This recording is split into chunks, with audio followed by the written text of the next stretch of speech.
Good afternoon, everyone. Today we are going to be talking about Medicare, but before we get started, I'm going to introduce myself. My name is Jung Seh. I am a financial advisor here at Bogart Wealth, and I'm just going to do a quick introduction before we get into this very fun topic. Why Bogart Wealth? Our mission is to provide financial peace of mind. This is a great passion of ours, is to empower our clients with knowledge and education. We manage $2.8 billion assets under management, and we have almost 1,300 clients in our household. We are a registered investment advisor, which means that we are independent. We are subject to the rules and regulations of the SEC. So we have a fiduciary responsibility to always act in your best interest. We use institutional custodian. We use Charles Schwab to safeguard your investments. And as an RIA, we work with complex portfolios and address your unique needs that require a highly customized level of investment expertise. We are a fee-only firm, which means that the only way we get paid is through the professional management fees. So there is no conflict of interest. We don't sell insurance. We don't sell annuities. All we do is provide professional management, and that is how we get paid. Okay, so these are our advisors, and many of you are clients. So as we go through this, if you have any questions that I am not able to get to today, through the question and answers, you are more than welcome to contact your advisor directly. We have a full operations and financial planning team in our Virginia and Texas office. We manage our investments in-house and also work with local CPA firm in Texas to help our clients with their tax preparation team. We are headquartered in McLean, Virginia. In addition, we have 2 offices in Houston, one in Gessner and another one in the Woodlands. Okay, so for those of you who work with us, you know that planning is at the heart of what we do. Well, today we're going to be discussing Medicare today, but that is just a piece of your comprehensive planning. So if you are new to Bogart and have not gone through our planning process, I encourage you to reach out to your advisor or myself, and we can talk specifically about what you and your family are working towards. So let's get started on Medicare. I know it's not the funnest of topics, but it is an all-important topic that affects all of us. So I am going to do my best to, get through all the nuances and all the breaking it down into pieces and making it as simple for you as possible. In addition to this Medicare, we produce a number of educational webinars throughout the year. So we invite you to join in future webinars as well. And on our bogartwealth.com, we have some recorded versions of some previous webinars that include retirement planning timeline, retirement planning, Social Security, all the different pieces of topics that are important to not only during retirement, but getting you into that pre-retirement phase as well. Okay, so you have important decisions to make when becoming eligible for Medicare, and our goal is to help you understand your options and feel confident about choosing coverage based on your needs when you first enroll and every year after that. Okay, so today here's how I'm going to really break down Medicare. I'm going to cover what is Medicare and who is eligible for Medicare, when and how to apply, what are the parts of Medicare, what is covered, and what does it cost. Also, we're going to be talking about Medicare gap insurance. Okay, so what is Medicare? Medicare is a federal program that offers health insurance to American citizens and other eligible individuals based on age, disability, or qualifying medical condition. Medicare is an individual insurance, so it does not cover your spouse or dependents. About 1/5 of the U.S. population receive their health insurance through Medicare. And this is also very important to know. Medicare is not Medicaid. Those things are very different. So Medicare is generally for people who are older, 65 or older, or disabled. Medicare is for people with limited income and resources. Medicare is governed by the federal government, while Medicaid is governed by the states. Okay. In order to be eligible for Medicare, you must be a U.S. citizen or legal resident. You have to be a legal resident for at least 5 years in a row, including the 5 years just before applying for Medicare. And you must meet one of these requirements. You have to be age 65 or older, younger than 65 with a qualifying disability, any age with a diagnosis of end-stage renal disease or ALS, also known as Lou Gehrig's disease. Okay, so when and how do you apply? So if you are already collecting Social Security benefits, you are automatically going to be enrolled in Parts A and B, and you will receive your Medicare in the mail. You need to enroll in Medicare yourself if you have not started Social Security benefits and you become eligible for Medicare. For the most of you, it will be age 65. And so how to enroll, you go to socialsecurity.gov benefits/Medicare to enroll online, or visit any local Social Security office. Medicare is a national program, so you don't have to visit a local Social Security office. You can just find one, maybe that's, somewhere that is not as populated, so you can book an earlier appointment. Okay, so when you are turning 65, excuse me, you have a 7-month enrollment period that is called the IEP, and you'll see that later on as we go through this presentation. So the 7-month period, it includes the 3 months prior to your birthday month and then 3 months after your birthday month. I highly encourage you to sign up early. Coverage begins on the first day of your 65th birthday month if your enrollment is completed 3 months prior to the initial enrollment period. Medicare begins the month before your birthday if your birthday falls on the 1st. So also, if you sign up 3 months after, during the 3 months after the 65th birthday, it is going to start on the following month that you apply. So you have some choices. You may enroll in Medicare Part A, Part B, or both. You also have additional coverage such as Medicare Advantage, Part D, which is prescription, and Medigap, and I'll be talking more about what those are in detail later. Okay, so this is very important. So there is a late enrollment penalty. So if you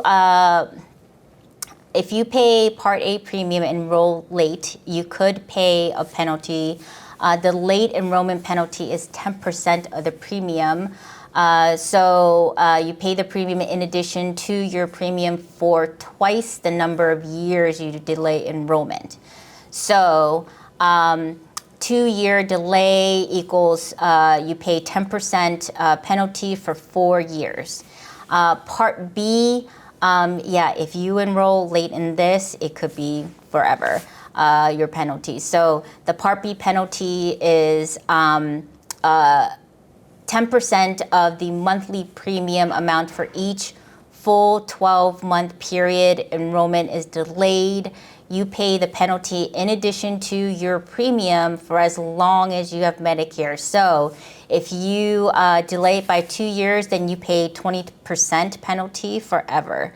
I'm seeing some questions come in. So am I discriminated against because my birthday happens to fall on the first of the month? So if your birthday falls on the first of the month, your coverage actually begins the month prior.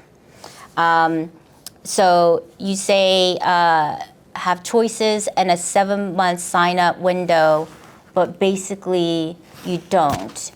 So you have, it's 7 months because you have 3 months prior to your birthday month, and then 3 months, and then your birthday month is month 4, and then you have 3 months after your birthday month. So that equals 7 months. Okay. So, okay, you don't, but I don't want to start it the month prior. So if you don't want to start the month prior, then you want to sign up during the you can sign up for 3 months after your birthday month. So you have that window. Okay.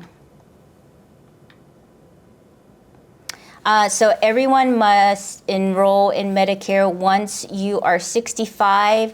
Not necessarily, and I'm going to get into, you know, when you should apply, what parts you should apply for. Generally, for the majority of the population, you should apply for Medicare, at least Part A, when you turn 65. Part B is a little bit of a different story. It depends on if you have retiree health benefits. It depends on if you're still working. So I'll get into a little bit of that as we move forward. Okay, so if you have a disability or an eligible Medicare condition, you're automatically going to be enrolled in Medicare Part A and B 24 months after 24 months of disability. And you still have a 7-month initial enrollment period. So the enrollment timing for people with the end-stage renal disease or ALS is based on the time of the diagnosis. Remember, if you have those 2 conditions, you can sign up for Medicare at any time. Okay. All right. Does Medicare, if you live abroad, can you sign up later if you can prove you are not in the U.S.? You have to be a U.S. citizen to, again, be eligible for Medicare and have lived in the U.S. For 5 years prior to signing up. Medicare does not cover for international coverage. I think there are some exceptions that are U.S. territories, but generally Medicare does not cover for international coverage. What happens if I still work and have health insurance through my job? I will be talking about that a little bit more later on, but basically if you have health insurance, you want to contact your healthcare representative and your HR just to discuss, you know, more in detail. But generally, you still want to sign up for your Part A because you will likely have met your work requirements, which is 10 years, and but you can delay your Part B. Okay. So what is Part A and B? I will get into that.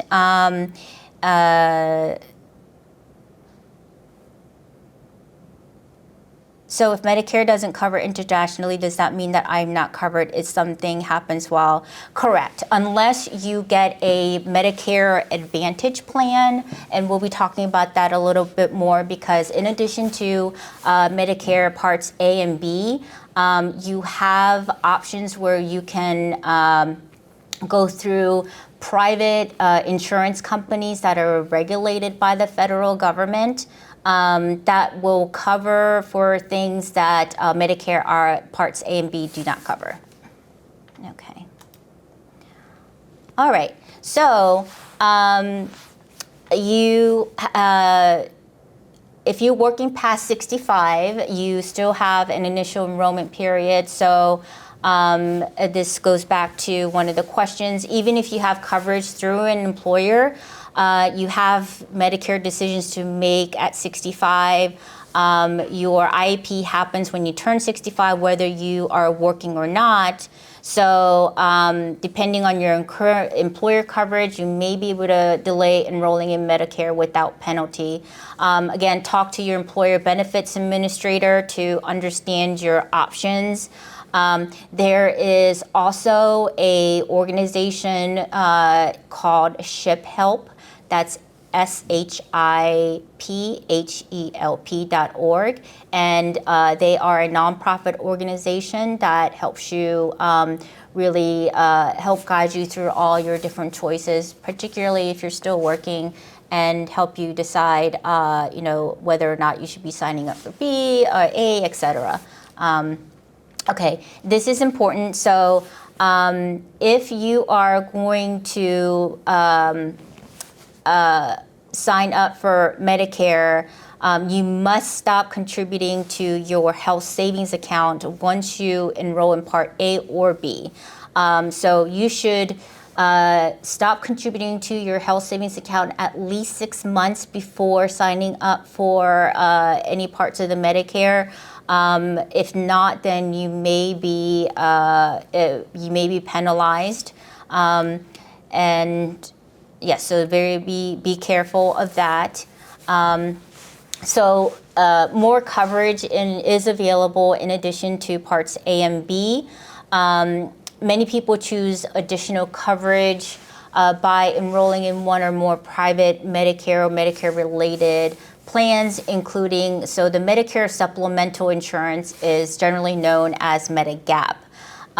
So this basically helps to pay for whatever the original Medicare doesn't pay for. So Medicare pays first, and then these gap companies would apply. Medicare Advantage plans, these are plans that generally combine A, B, and then a lot of them have prescription coverage as well. And these help cover for costs that original Medicare may not cover, such as vision, dental, and gym memberships. And I'll be getting more into detail about each of these as well. Medicare prescription drug plans, they help to pay for medications that are prescribed by a doctor or other healthcare professional. Okay, so what are the steps? The first step is you need to enroll in original Medicare.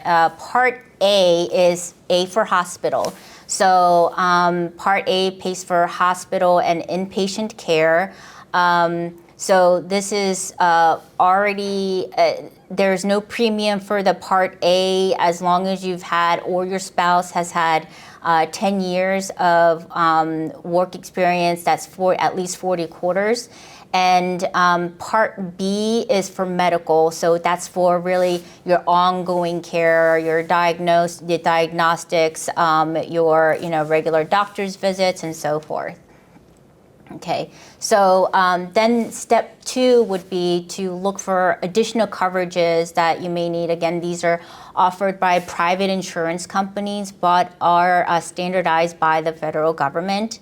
The Medicare Advantage, that is what combines that A, B, and most of the time prescription coverage.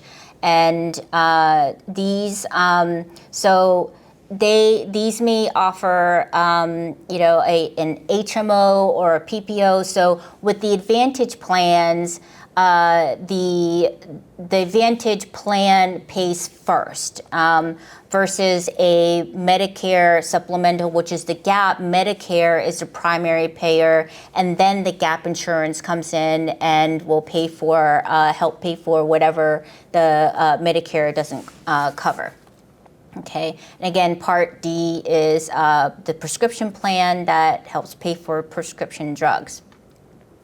So the cost that you may pay with Medicare, monthly premiums for Medicare B has a premium, and I will get more into that. So Part A is free as long as you've had 40 quarters or 10 years of covered work. Part C, they also have premiums. That's the Advantage plan, and Part D will also have premiums depending on the provider and plan. A deductible is the fixed dollar amount that you pay each year before your plan pays for anything. Just like, most of you have health insurance and you have deductibles before your plan kicks in. And then a copay is a fixed amount each time you receive any covered service. For example, $20 per doctor's visit. And then a coinsurance. For example, there's with Medicare Part A, there's a 20% coinsurance. So Medicare will cover 80%, and then you will have to pay for 20%. Okay, so what can you do if you can't afford Medicare? There are lots of programs available. Medicaid,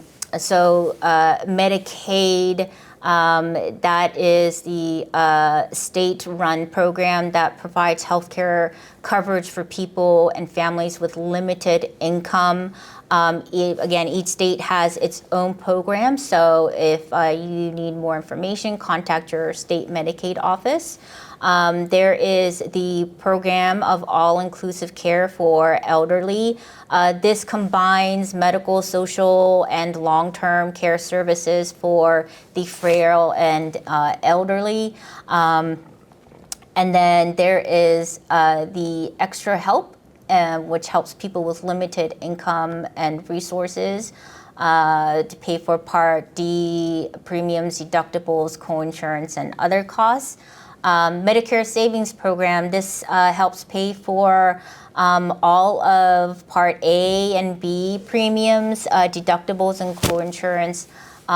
Also, you automatically qualify for the Extra Help Program if you qualify for a Medicare Savings Program. Okay, so what are the parts of the Medicare, what is covered, and what does it cost? So this is not, completely comprehensive, but here's a very high-level list of what it does cover. So Part A, again, Part A is for hospital and inpatient services.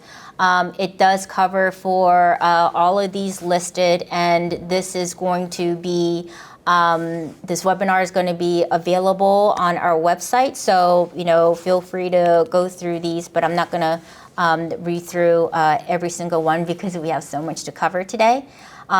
So Part A costs is you don't pay if you have 10 years or 40 quarters of covered employment. You do not pay. Otherwise, the premium is $506 a month. The deductible is $1,600. I believe that is now $1,632 per benefit period, and your copay hospital is $0 for the first 60 days, and I believe now it is $408 for the 61 to 90. And for nursing, you pay $0 for 20 days and $200 for the days 21 to 100. Okay. Part B, this is medical, diagnostics. It covers doctor's visits, screenings, and again, here is a list of all the things that are covered. Okay. So Part B costs. Everybody pays a premium depending on your modified adjusted gross income. So that is your income, your gross income that is above the line. It is not after your deductions. So it is really based on your gross income. And for 2024, the premiums range from $147.70 to $594, depending on your taxable income 2 years ago. So how they determine how much you pay in premium in 2024 is based on what your gross income was back in 2022. And so if you're, let's say, for example, you were paying $174.70, and then for some reason your income goes up dramatically or above the Medicare brackets. So then 2 years from today, you might get an IRMA letter. That stands for Income Related Monthly Adjustment Amount. And that may bump you up from $174.70 to a different bracket if your income level goes up. The deductible is $240 per year, and the co-insurance is 20%. So Medicare covers 80%. You have to pay 20%, and there is no out-of-pocket maximum for your 20%. Not all doctors accept Medicare assignment. So doctors who accept Medicare will take Medicare approved amount as paid in full. Doctors who do not accept Medicare assignment can bill you for the difference. Okay. Have some more questions coming in. Can you have a Medicare Advantage and a Medigap plan? No, you can only have one or the other. Are the B costs on an annual or monthly basis? So Part B, if you have not started Social Security, you will be billed for Part B on a quarterly basis. You'll get a bill from Social Security. If you are enrolled in Social Security, then the Part B premiums will automatically be deducted from Social Security benefits. Okay. So Part C, this is the Advantage plan. It is like a bundled plan. Just over 51% of people covered by Medicare do choose to participate in a Medicare Advantage plan. And again, it is these are private insurance companies that are approved by Medicare. Okay. So the Medicare Advantage plans, they may offer things that the original Medicare do not cover, such as prescription drug coverage, hearing exams, routine dental care, eye exams, glasses, wellness benefits such as gym memberships, transportation to medical appointments. Okay. Okay, so when you have a Medicare Advantage plan, you continue to pay your Part B premium directly to Medicare. Many Medicare Advantages have no extra premium. Some do charge an extra premium. So it's important to shop around and figure out what would be best suited for you. And Medicare Advantage plans are required to set an out-of-pocket maximum. So whereas with the original Medicare and Part B, where you have the 20% copay and you have no out-of-pocket maximum. So if you incur a medical event and you have to pay $100,000 and Medicare covers, 80% of that, that 20%, there is no out-of-pocket maximum. If you incur another event, so that 20% is your responsibility. But with Medicare Advantage plans, there is an out-of-pocket maximum. Okay, so some things to keep in mind with Advantage plans. Premiums can change every year. Deductible, copays, or co-insurance may be different from Medicare and can change every year. These charges can vary on item or service provider. You may be required to choose a primary provider from their network. So these Advantage plans, much like our private insurance or employer-provided plans, some of them offer HMO, some of them offer PPO, some of them offer a point of POS.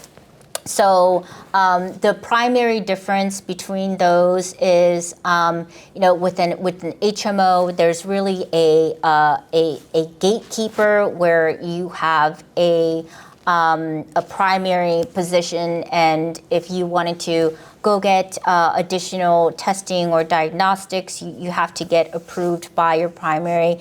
You have to stay in network. With PPO, you can, if there's a wider network and you have more flexibility on which doctor you choose, but there may be some pre-authorizations required with that as well. Medicare.gov is an amazing resource if you do want to find out more about the differences between like the HMO and PPO and point of service. Okay. All right, so Part D is prescription coverage, and this was just added in 2003.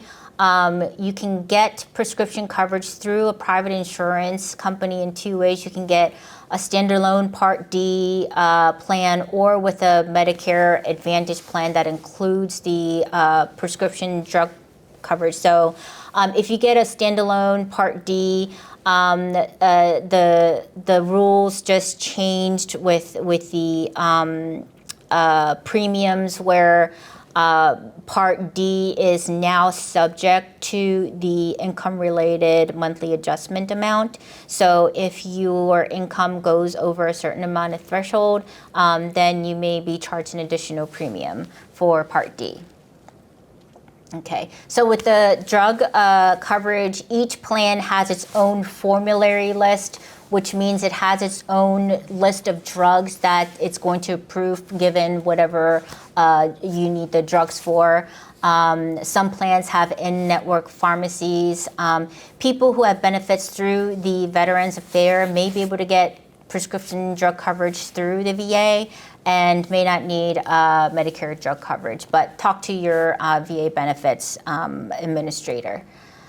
So when we are talking about Medicare gap insurance, so that's the supplemental, we're moving on from Advantage to the supplemental. The primary, I think, takeaway from this is that Medigap, Medicare pays first. So it is. These are also standardized by the federal government. So the Medigap guarantee issue period is the 6-month period following enrollment period in Part B. After that, you'll be subject to underwriting if your health doesn't measure up. You can be denied a policy or required to pay a higher premium. They all include Part A and B. Again, Medicare will pay first. And then it also includes cost of the blood transfusion, $365 extra hospital days, hospice care insurance. In addition, the gap insurance may help pay for Part A deductible, skilled nursing facility care co-insurance, Part B deductible, and also foreign travel emergency. Also, going back to the travel, I know that there was a question asked before. The supplemental may also cover travel coverage for international travel. Okay, so Medigap, this is standardized by the federal government, so it really depends on what state you live in, but you can you may be able to get these coverages Part A through N, and not every single one of these have yearly out-of-pocket limits. Plan K and L do, but you can see in this kind of grid here, what these gap will cover in addition to the A and B.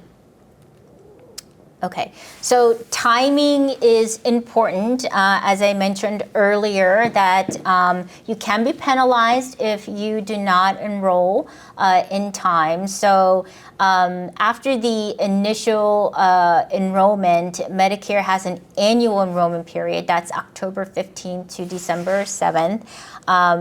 You will automatically go back to the original Medicare if you drop a Medicare Advantage plan. And you will also lose your drug coverage if it was included in that Advantage plan. You may replace it with a standalone Part D prescription. A penalty may apply if you drop drug coverage and decided to get it later.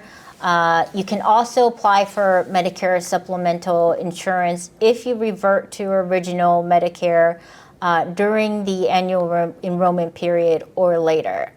But please remember that your pre-existing conditions can keep you from being accepted into the plan or may impact the premium amount that you pay. Okay, so there is a separate period for Medicare Advantage enrollment that is January 1st through the 31st. Some things to note here: if you're enrolled in a Medicare Advantage plan on January 1st, you can make one coverage change between January 1st and March 31st. Again, only one coverage change. You may switch to a different Medicare Advantage plan or return to the original Medicare. If you go back to the original Medicare, you may also enroll in the prescription drug coverage. I have some questions coming in, so I will stop for some questions. Would retirement annuities or Social Security be included in IRMA? Yes, it is.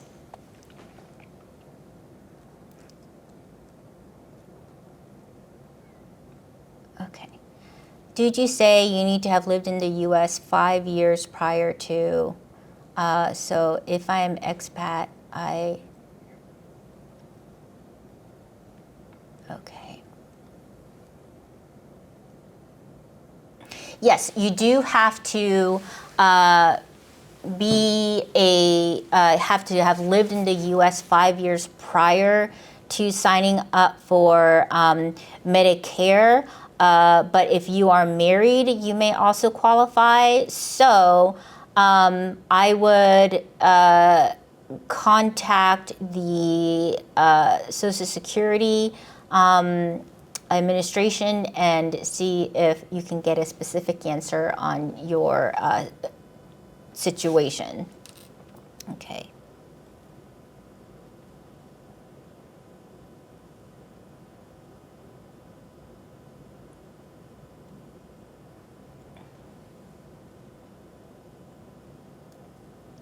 Yes, so in order to qualify for Medicare, an attendee pointed out, yeah, absolutely correct, that a spouse of someone who does have the work history also qualifies. So if you're married and you have one spouse that has the work history and one spouse does not, you still qualify.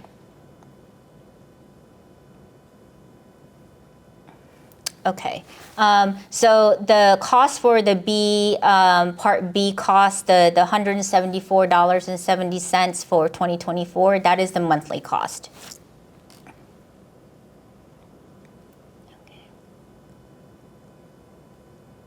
Can you see your estimated Medicare cost before having to sign up for age 65? So when you turn 65, they are going to determine your premium based on what your income was at age 63.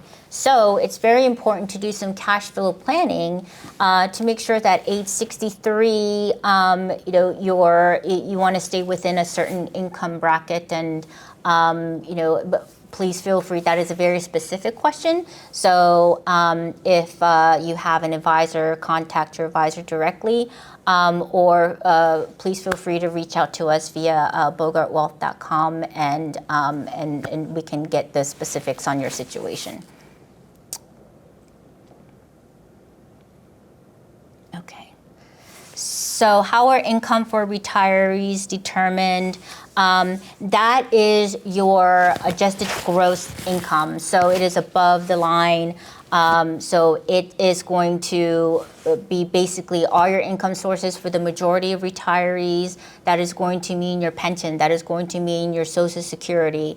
That is going to mean your IRA distributions, your annuity distributions, that is going to be any of your capital gains, interest income, all of those above are going to be included in your income that is counted towards the Medicare Part B premiums.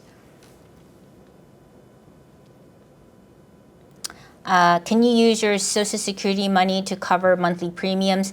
Yes, so once you start, if you have already started your Social Security, then your premiums are automatically going to be deducted from your Social Security benefits. If you have not started Social Security benefits, then your premiums will be billed to you quarterly.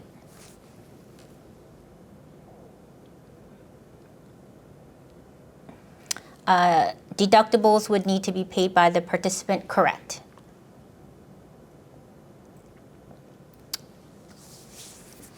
Medicare is an individual plan, so Medicare is provided to the plans individually.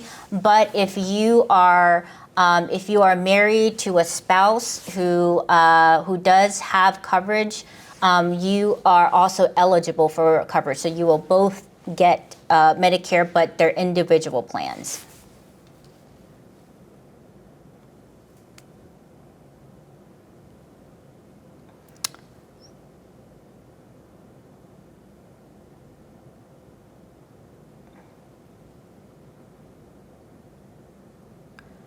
Okay. It's going through here. Okay. So what is the income bracket point where IRMAA kicks in? So for, again, they look at your income 2 years prior, but what they look at is they look at there's a Medicare bracket, and so for 2022, for single, if you pay $174, that's the lowest amount in premium. If you're single and made $103,000 or less. So that is based on your 2022 income. So if for your 2024 premiums, if your 2022 income was $103,000 or less, you're paying that $174.70. If you're a married couple, then that threshold is $206,000. The next bracket jumps up by about $70. That bracket for married couples is $206,001 to $258,000, where it really starts to get expensive expensive is the bracket up to that. So if you fall for a single $129,001 to $161,000, your premium jumps up from $174.70, which is the lowest point, to $349.40. And for a married couple, the bracket is $258,001 to $322,000. Okay, if we have ExxonMobil retirement medical benefits, do we have to sign up for Medicare Part B? Yes. So if you are a retiree, when you turn 65, you still have to sign up for Part A and B. And what is going to happen is that you once you get your Medicare card, you're going to send it into the ExxonMobil. I understand that the retirees have transitioned from Aetna to Blue Cross Blue Shield. So Medicare, once you sign up for Medicare Parts A and B, Medicare is going to be the primary payer, and whatever Medicare doesn't cover, that's where your Exxon retiree benefits will kick in. So it almost acts like a gap plan. And then your premiums that you pay for your Exxon retiree benefits will be reduced once you have to start paying for Part B. Okay.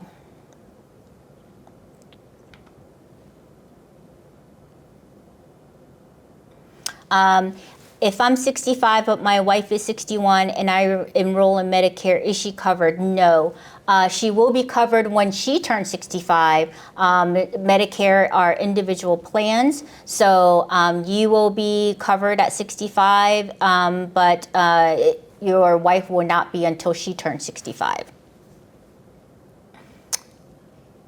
And I think that answers the next question here. Does the non-working spouse has to be 65 years old to qualify? Yes. Okay. A big element of income for some retirees is Roth conversions for IRA. This becomes a factor in IRMA assessments. Absolutely correct. This is why it's so important. Really, even your pre-retirement days, again, they start looking at your income 2 years prior to you turning 65. So at 63, really. So, sitting down with someone, your advisor, and really going through your cash flow planning, any other strategies that you may want to do, like Roth conversions, or any other unexpected costs that you foresee in the near future, should be a part of that Medicare planning.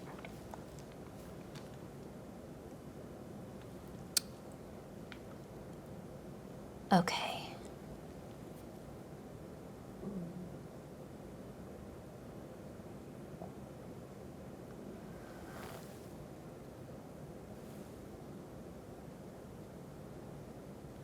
Okay, I am covered by Medicare. My spouse is 59 and COBRA is about to end for her. Can she be covered by Medicare? No. Until she's 65, she cannot be covered for Medicare unless she has a disability event. But unfortunately, no, the Medicares are individual coverages.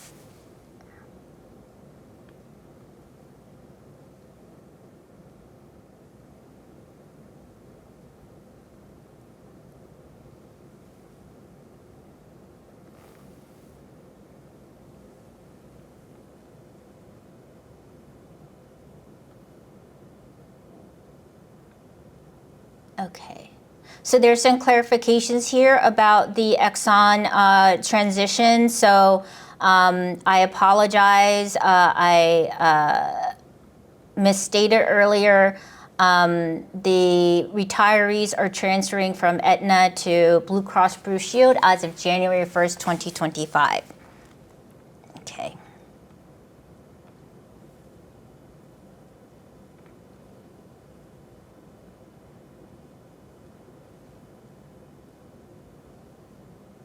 Okay, I got another one that says ExxonMobil people that are on Medicare do not transition to Blue Cross Blue Shield. It stays on Aetna. Only retirees who have not reached Medicare age goes to BCBS. So thank you so much for the clarification. So again, if you're an Exxon retiree and you have reached 65, you are going to stay on Aetna. If you have not yet reached 65, then you are going to transition to Blue Cross Blue Shield, according to these fantastic notes from Exxon employees. Okay, we went through the annual enrollment period, and then yeah, I know we covered a lot. There are really two ways to get Medicare, or the original parts A and B, and then the Medicare Advantage plan. There are two ways to get drug coverage. You can get it through a Medicare Advantage plan. The majority of them do include drug coverage, or you can get a standalone Part D. Just remember, original Medicare doesn't cover everything. It does not include drug coverage, hearing, dental, vision, and there is no out-of-pocket limit to that 20% that you are responsible for.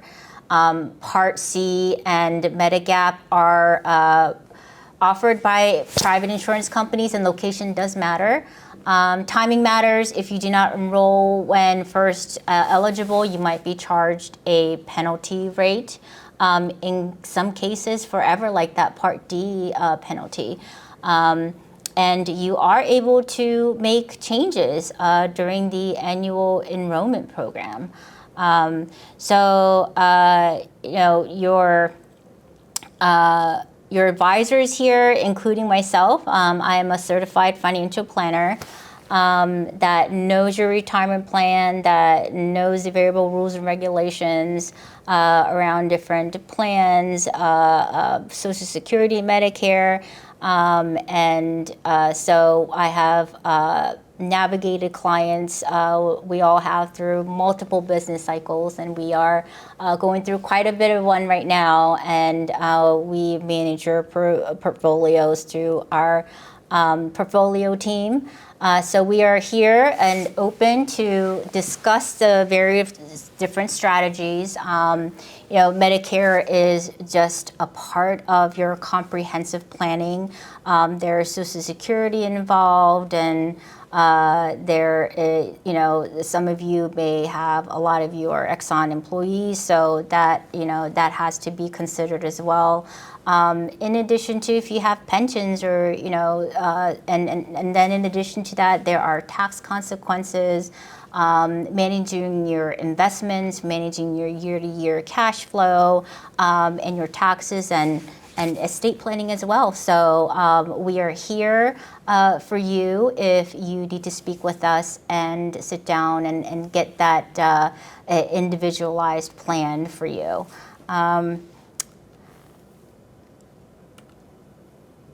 So if you have any questions, feel free to reach out to us.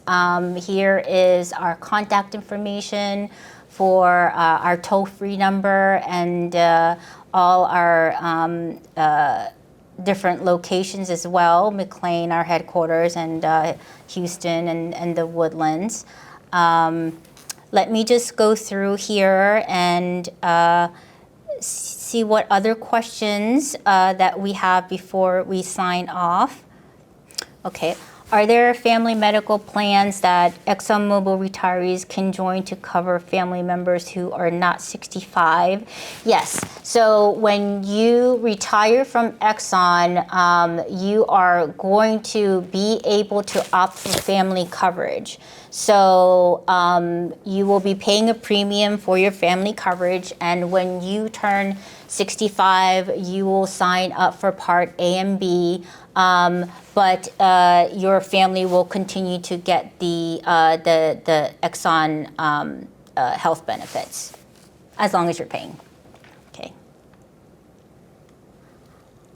All right, I think that is it for all the questions. If I, there was a ton of fantastic questions and comments here.